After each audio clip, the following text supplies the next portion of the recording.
बच्चों आज का जो हमारा टॉपिक है वो है functioning of kidney. Most important long question आता है कि right a note on functioning of kidney. तो इसका जो मेन फंक्शन है ये पीछे में हम पढ़ चुके हैं कि मेन फंक्शन जो है किडनी का वो क्या है, यूरिन फॉर्मेशन। अब ये जो यूरिन की फॉर्मेशन है यहाँ हम डिटेल में पढ़ेंगे कि किस तरह से होती है। तो ये 3 स्टेप्स में कंप्लीट होती है।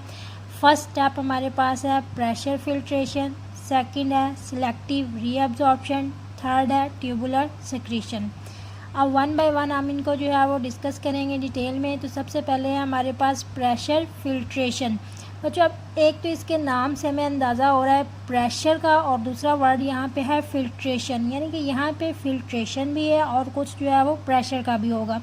तो यहाँ पे जो है वो क्या होगा कि ब्लड जो है वो किडनी में एंटर होता है रीनल आर्टरी के ज़रिए। ये हम पहले बात कर चुके हैं कि रीनल वर्ड किससे रिलेटेड होता है, किडनी से रिलेटेड। तो ब्लड जो है वो किडनी में कैसे एंटर होगा, रीनल आर्टरी से। आर्टरीज जो है वो आगे आर्ट्रियोल में, और आर्ट्रियोल्स आगे क्या करती हैं, कैपिलरीज। तो नेटवर्क ऑफ कैपिलरीज क्या था, ग्लोमेरुलस था। कि पिछले लेक्चर में हम पढ़ चुके हैं कि नेफ्रॉन के जो है वो 2 पार्ट हैं, उसमें जो है वो रीनल कैप्सूल था और रीनल ट्यूब्यूल। तो इसमें एक पार्ट आया था ग्लोमेरुलस, और ग्लोमेरुलस क्या था, नेटवर्क ऑफ कैपिलरीज। यानी कि ब्लड जो है वो एंटर होगा रीनल आर्टरी के ज़रिए। आर्टरी आगे जो है वो डिवाइड होती हैं तो बना देती हैं आर्ट्रियोल्स, और आर्ट्रियोल्स फर्दर जो है वो क्या बनाती हैं, कैपिलरीज, और कैपिलरीज के नेटवर्क को हम क्या कहते हैं, ग्लोमेरुलस।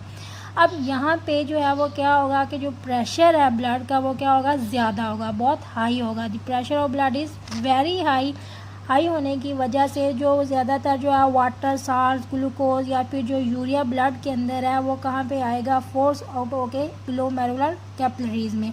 अब ग्लोमेरुलर कैपिलरीज के बाद ये जो मटेरियल जो है वो आगे पास आउट हो जाएगा वुमेन्स कैप्सूल में। ये क्या था, उसका दूसरा पोर्शन था। ये मटेरियल जो वुमेन्स कैप्सूल में पास आउट होगा उसे हम कहेंगे ग्लोमेरुलर फिल्ट्रेट, क्योंकि उसकी जो है फिल्ट्रेशन कहाँ पे हुई थी, ग्लोमेरुलस में हुई थी, इसलिए हम उसे नाम दे रहे हैं ग्लोमेरुलर फिल्ट्रेट। तो समरी के तौर पे कि सबसे पहले हमने कहा कि ब्लड एंटर हुआ है रीनल आर्टरी, उसके बाद आर्ट्रियोल, और उसके बाद जो है वो ग्लोमेरुलस में। उसके बाद जो प्रेशर है हमने कहा था वो क्या होता है, हाई होता है। ज़्यादातर वाटर, साल्ट, ग्लूकोज या यूरिया वगैरह जो है वो फोर्स आउट होते हैं ग्लोमेरुलर कैपिलरीज में।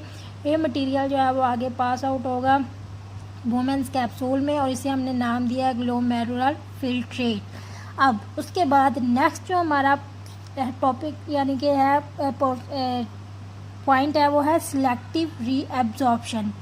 यानी कि रीअब्जॉर्प्शन होनी है, लेकिन किस चीज़ की, सिलेक्टिव चीज़ों की होनी है। अब इसमें क्या होगा कि इस स्टेप में जो ग्लोमेरुलर फिल्ट्रेट आया था उसमें से 99% जो है वो क्या होगी, उसमें चीज़ें जो है वो क्या हो जाएंगी, रीअब्जॉर्ब हो जाएंगी ब्लड में।